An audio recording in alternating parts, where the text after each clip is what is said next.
là, j'avais commencé en fait, était donc la cousine de cette femme merveilleuse et qui a eu très peu de chance dans sa vie, un personnage terriblement touchant, émouvante et son livre est absolument magnifique. Franchement, il y a des passages où les larmes vous montent aux yeux. Et ce livre, elles avaient prévu de l'écrire à deux voix. Et malheureusement, Maria Schneider est partie trop tôt. Et mais Vanessa, peut-être vous allez dire quelques mots ou vous allez lire un extrait parce que c'est franchement un très très très beau livre. Oui, dites un petit peu. D'abord, merci d'être venu. Pour compléter ce que vous venez de dire sur la genèse du livre, où il avait été question qu'on écrive un livre ensemble, mais c'est surtout la peur en fait qui l'avait fait reculer à l'époque une fois le contrat signé. La crainte que chacun peut avoir quand il se décide à raconter un peu sa vie et qu'il y a des épisodes douloureux. Une fois que ça devient concret, qu'on se dit qu'on va les raconter, c'est beaucoup plus compliqué. Donc ce livre ne s'était pas fait. Et j'avais toujours gardé dans un coin de ma tête qu'un jour j'écrirais sur Maria, mais pas une biographie et pas évidemment le livre qu'on aurait écrit ensemble si on l'avait écrit, parce que j'aurais à ce moment-là davantage servi de plume qu'autre chose. Mais ma Maria à moi, oui. C'est-à-dire que celle que j'ai aimée, que j'ai admirée, qui m'a fait peur aussi, qui m'a construit d'une certaine façon, puisqu'on a un écart d'âge assez important de 17 années. Donc c'est un livre qui est écrit aussi beaucoup à regard de petite fille et qui raconte évidemment un peu de Maria, autre chose que ceux qui savent des choses d'elle, c'est très, très, très réduit. Il y a souvent une seule scène d'un seul film. Et puis de me raconter moi à travers elle aussi, et de raconter l'histoire de notre famille commune et d'une époque, celle des années 70. Je voulais aussi, j'ai pas parlé du tout de la construction, mais c'est une construction magnifique. C'est en court chapitre. C'est comme sont des séquences presque cinématographiques en fait que vous faites. Vous nous dites. C'est pas. Il y avait une volonté de pas respecter la chronologie, comme ça peut être le cas dans des biographies classiques, mais en effet de construire le livre comme des échos un peu entre des scènes qui datent de différentes époques et qui se répondent avec des effets. Des effets de miroir et puis c'est un livre donc, où je parle parfois à la première personne du singulier, mais où aussi je m'adresse beaucoup à elle, qui prend la forme d'une lettre aussi, parce que certainement il y avait des choses que je souhaitais lui dire et que je n'avais pas pu lui dire de son vivant. Vous voulez lire des Parce qu'elle ne veut pas lire. Vanessa dit... J'ai le trac pour lire. Mais... le trac pour lire, et je pense qu'il faudrait lire un petit peu. J'aime bien souvent. On commence par le début. D'accord. Peut-être le faux des... Tu avais 50 ans? Oui, voilà, le faux du deuxième début, peut-être. Oui. Merci. Tu avais 58 ans lorsque tu nous as quittés. On explique communément que ce n'est pas un âge pour mourir. Cet âge, pour être honnête, nous n'aurions jamais cru que tu l'atteindrais un jour.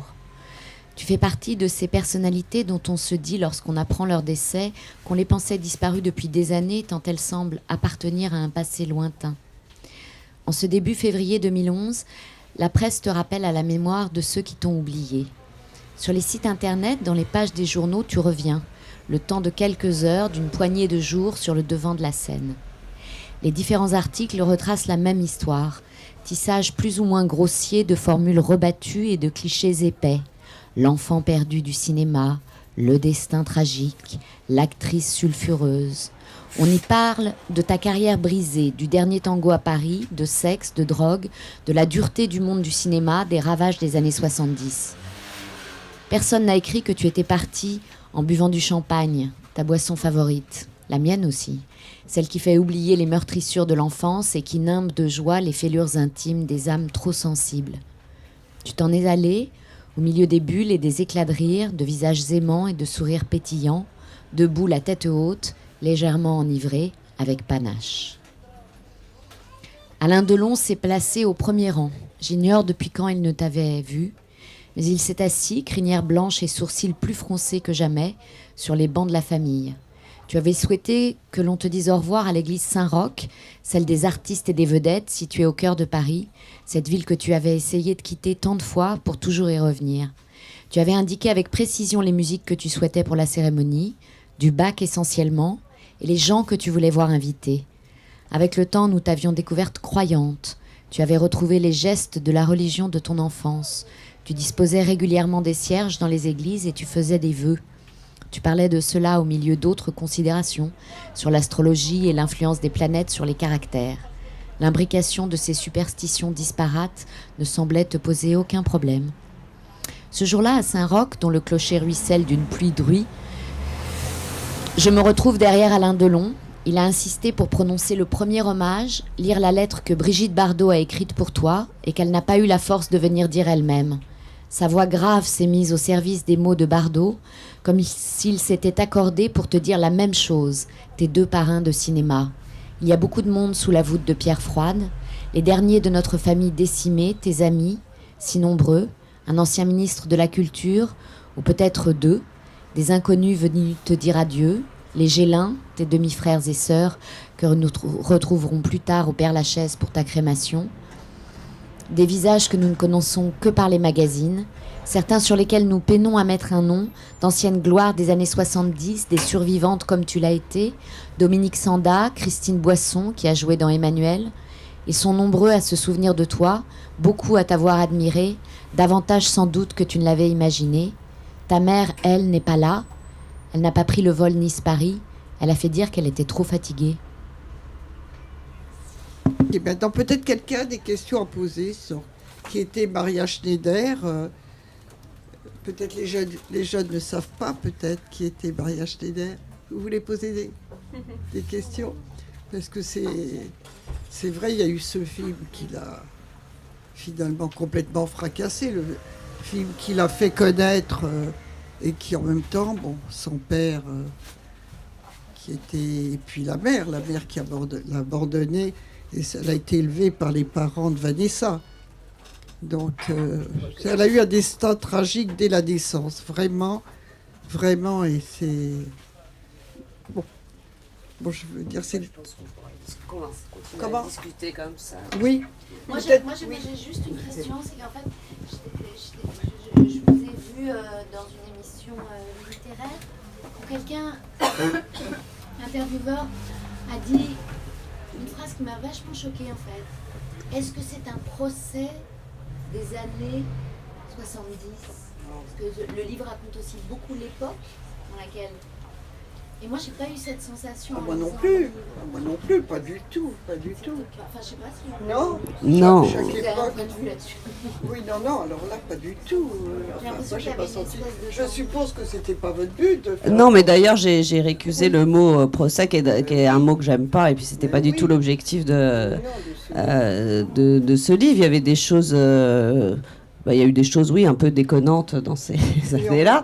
Mais il y a aussi tout un tas de choses, je pense, auxquelles je rends hommage aussi. Donc, non, en plus, je pense que chacun a eu ses années 70. En l'occurrence, moi, je parle de celles qu'on a vécues au sein de ma famille, qui ne sont pas forcément communes à beaucoup de gens. Mais c'est vrai que le paradoxe de ce film, c'est que il vient 4 ans après mai 68, donc c'est un film qui prône oui, la liberté sexuelle, et en fait qui dans dans son tournage et dans sa fabrication, le réalisateur, en tout cas, réagit de façon complètement rétrograde, quoi, puisqu'il il impose des scènes violentes à une jeune fille mineure. Donc il y a ce double paradoxe, et du coup, elle se fait après aussi, elle, en tant qu'actrice, attaquée, alors qu'elle a été victime de ce film, elle se fait attaquer par les puritains qui l'associent à l'image dégagée du film. Donc ça a été c'est une sorte de double peine. Ouais, voilà. Mais là, je voulais dire, il n'y a aucun jugement dans le livre de Vanessa, aucun. Sur la liberté sexuelle dans le dernier tango. Sur la liberté sexuelle dans le dernier tango. Dans la même émission, effectivement, vous disiez que c'était une sorte d'apologie de la liberté sexuelle, etc. Il me semble que le dernier tango, il ne porte pas du tout là-dessus. C'est vraiment un sujet annexe. Sur le deuil, donc on a retenu effectivement cette scène, la sexualité, etc. Mais l'objet du dernier tango, c'est pas la sexualité. Et je ne crois pas du tout, ni la libération sexuelle. Ah non, pas du tout, c'est le deuil. C'est le deuil, c'est la mort, mais c'est pas du tout ça. Donc là, je pense qu'il y a une correction à faire, parce que si on dit que le dernier tango, c'est un manifeste de la liberté sexuelle des années 70, on tombe complètement à côté de la plaque, me semble-t-il. Oui, je suis d'accord avec vous. Mais de toute façon, Vanessa ne parle pas de... Oui, il ne s'agit pas du tout d'un livre sur le dernier tango, et moi je ne suis pas cinéphile, et je suis pas... Non, c'est pas du tout de dire ça. Et c'est vrai que la perception du film à l'époque, après il faut remettre les choses dans son contexte. Maintenant ça paraît presque habituel d'avoir des scènes de sexe dans les films. Il y a eu beaucoup plus osé depuis, mais dans le contexte de l'époque, c'était un film qui était jugé comme très scandaleux et subversif de ce point de vue-là, et qui a été en effet résumé beaucoup par l'opinion publique en général, par sa nudité. Voilà. Donc c'était pas... C'est plus la perception, je parlais plus de la perception de l'opinion et du coup du rôle qu'elle a endossé, que d'un point de vue de... Surtout, vous dites qu'elle ne savait pas qu'elle allait tourner cette scène. Oui, la fameuse scène qui a fait tant n'était pas écrite au scénario, et en effet lui a été imposée. Après, elle aurait pu, si elle avait été mieux entourée ou conseillée à l'époque, mais elle ne savait pas. Et puis je pense qu'elle n'avait pas forcément anticipé aussi l'écho qu'allait avoir, qui a été un écho extrêmement fort tout de suite, et pas que en France d'ailleurs. Et profession reporter, ça vient quand? C'est 2 ans, quoi, le film sort 3 ans après. Ouais. 3 ans après. Oui. Et là, elle l'a vécu comment? Parce que c'est un excellent film. Enfin, c'était son préféré. Elle disait que c'était son préféré. Ben vous aussi, tu me parlais hier de profession reporter aussi. Oui, parce que ce que je voulais dire, moi, c'est que, profession reporter, je suis moi-même grand reporter sur l'étranger. Il y a dans ce film, il y a tout un passage sur le Tchad. Justement, c'est pour ça que j'aime le film, parce que j'étais grand reporter. On était un tas de journalistes français qui couvraient le Tchad sans arrêt. Donc c'est un film qui m'est vraiment très très cher. Et moi, évidemment, je ne vois pas Maria Schneider comme les autres la voient en fait. J'avais vu à l'époque aussi, puisque je suis de la génération 68, j'avais vu le film Dernier tango à Paris. J'ai pas ressenti l'horreur, tout ça. Enfin, je voyais une jeune femme qui, pour moi, c'était une jeune femme perdue, qui rentre dans un immeuble pour visiter un appartement et tombe sur un homme auquel elle succombe. Et ça m'a fait le même effet pour Profession reporter. C'est une jeune femme aussi qui est perdue et qui tombe dans une aventure où elle va donner aussi... elle va donner quelqu'un, quoi. Elle va vendre quelqu'un. Et dans le film aussi... Dernier tango à Paris, en fait, elle dit je le connais pas. Elle tombe à chaque fois des aventures, et à chaque fois, ça m'a fait penser, alors que je savais pas que vous écriviez un livre sur elle, ça m'a fait penser à à son destin aussi tragique. C'est-à-dire que les deux personnages qu'elle joue, en fait, c'est une jeune fille perdue qui tombe dans des mondes qui la démolissent complètement. Et donc j'ai été très touchée par votre livre, puisque moi je l'ai croisé quelquefois dans des soirées, je ne la connaissais pas du tout, hein. Je ne savais pas du tout sa vie, ni sa descente aux enfers après, comme tout le monde j'ai appris évidemment. Mais je veux dire que en fait, votre livre m'a beaucoup touchée. En même temps, j'ai eu un truc de répulsion. Je vous dis franchement la vérité, parce que ça m'a énormément choquée, cette descente aux enfers, tout ce que vous racontez, même sur votre famille, une famille un peu foldingue, tristement foldingue d'ailleurs. Et ça m'a vraiment choquée, même cette descente aux enfers de Maria. Voilà, je voulais savoir si vous, même en racontant toutes ces histoires de famille auxquelles vous êtes liés, et aussi ces histoires de Maria, vous n'avez pas... enfin, vous faites certaines réflexions dans le livre, mais est-ce que vous n'avez pas un mouvement de répulsion par rapport à tout ça aussi, à la drogue, à vos histoires de famille? Parce que moi, je suis désolée de dire, j'ai fini le livre. J'en parle dans le... Oui, mais à ce point, moi, ça m'a fait un sale effet, franchement. Je trouve le livre très bien écrit, l'histoire de Maria est assez extraordinaire dans même le mauvais sens, mais j'ai quand même un mouvement, je suis désolée de le dire, de répulsion par rapport à votre livre, même s'il est très très bien fait, même... même si vous avez un vrai talent d'écrivain aussi, c'est un mouvement de répulsion par rapport à tout ça. Non, mais ça, c'est tout votre... Enfin, vous avez tout à fait le droit de... c'est votre ressenti, évidemment. Oui, quand on écrit sur des choses, des sujets difficiles, tristes ou lourds, c'est une question qu'on se pose constamment au fil de l'écriture. On essaie de trouver le ton juste pour en parler. C'est un livre qui m'a pris beaucoup de temps à écrire, beaucoup plus de temps que tous mes autres livres, en particulier pour cette raison-là, puisque c'était une matière qui était noire, mais je pense qu'il n'y a pas que ça qui ressort, heureusement, dans le livre. Oui, donc je voulais dire, parce que, et je pense c'est pour ça que ce livre est tellement sincère et moi bouleversé, c'est parce que je pense que dans l'écriture, il faut franchir la ligne jaune pour que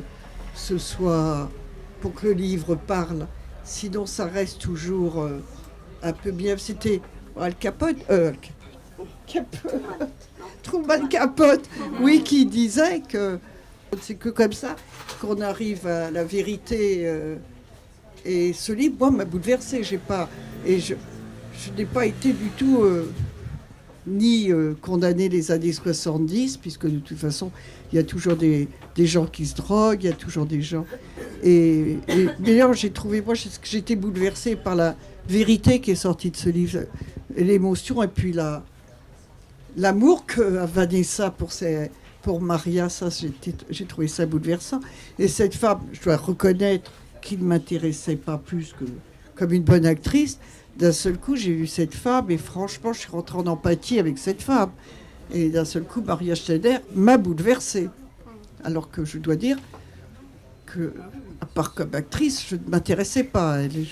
C'est pour ça que je ne suis pas du tout d'accord. Toi, tu as fait cette lecture. Moi, j'en ai fait une autre. Et je remercie Vanessa d'avoir franchi la ligne jaune. Parce que je trouve que c'est ce qui donne de l'authenticité à la littérature, d'une façon générale, pour moi. Oui, mais moi, que la ligne jaune était franchie dans le livre, c'est sûr. Et c'est ça qui fait l'intérêt du livre, parce que c'est ça qui fait l'intérêt du livre. Mais en même temps, on peut avoir aussi une réaction personnelle. Oui. Moi, j'ai eu cette réaction, c'est curieux. Je ne m'attendais pas du tout à ça, parce que peut-être c'est aussi par rapport à la chute de Maria Schneider, c'est-à-dire tout ce qui lui est arrivé, etc. Donc on se dit qu'elle gâchit, etc. C'est peut-être à cause de ça que...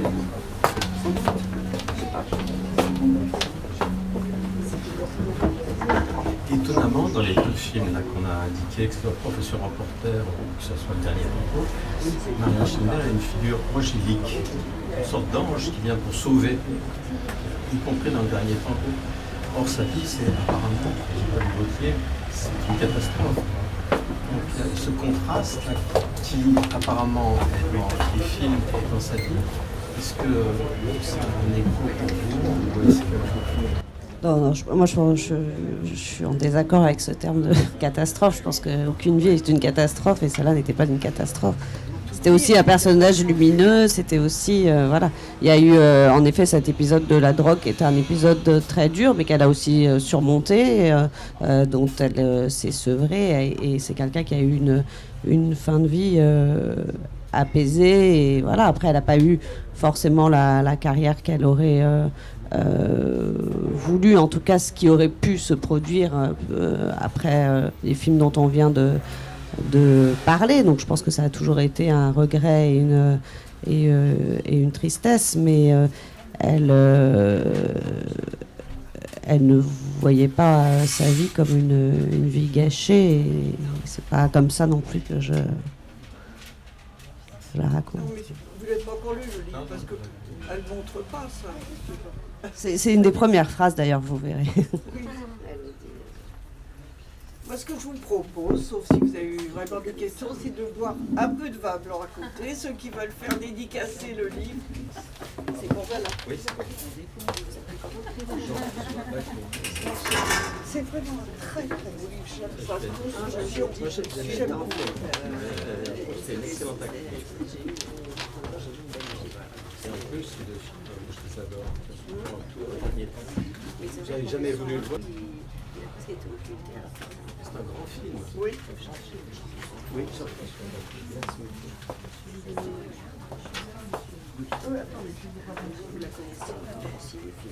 Oui, oui.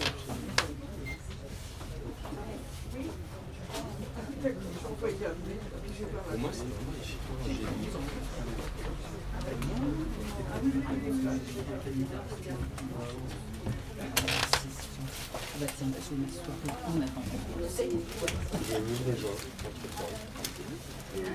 Donc voilà, il y a un petit mot, je ne sais absolument pas qui c'est, mais voilà, pardon, prenez votre temps. Il y en a un pour connaître, pardon, amenez la main. Merci, pardon.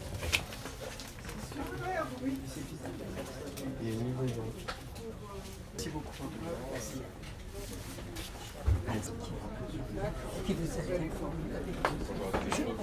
À vrai dire, je ne sais pas qui. Peut-être que Nicolas saura qui a envoyé les fleurs. Tu connais? C'est quelqu'un qui a envoyé pour elle.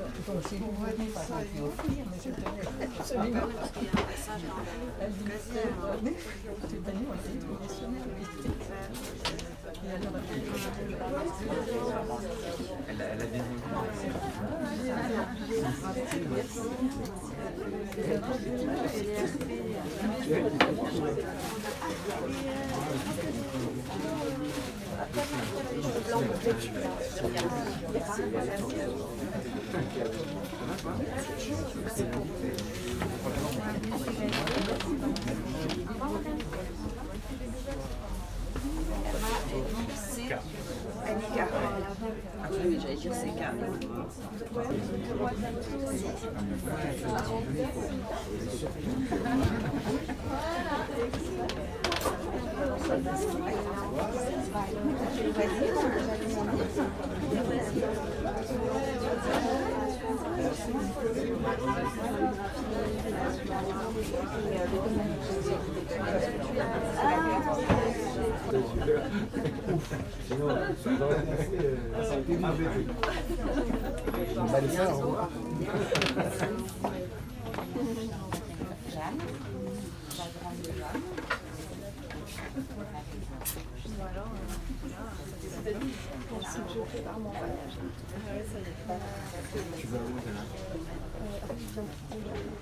À mon avis, il va faire Chicago, Miami, il là. Et toi? Tu vas piquer sa place.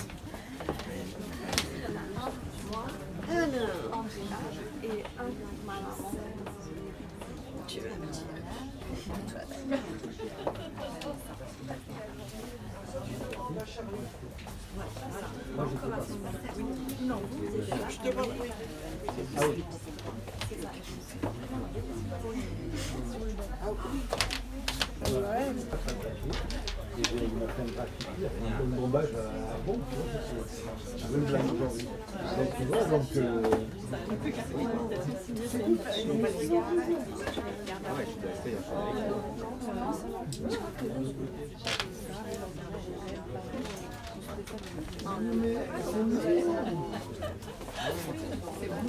Regarde-moi, je le dis, moi, j'ai une motivation.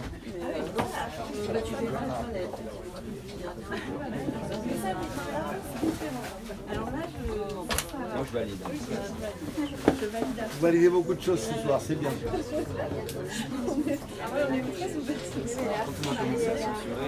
Parce que moi, j'ai toujours pas eu mes dédicaces.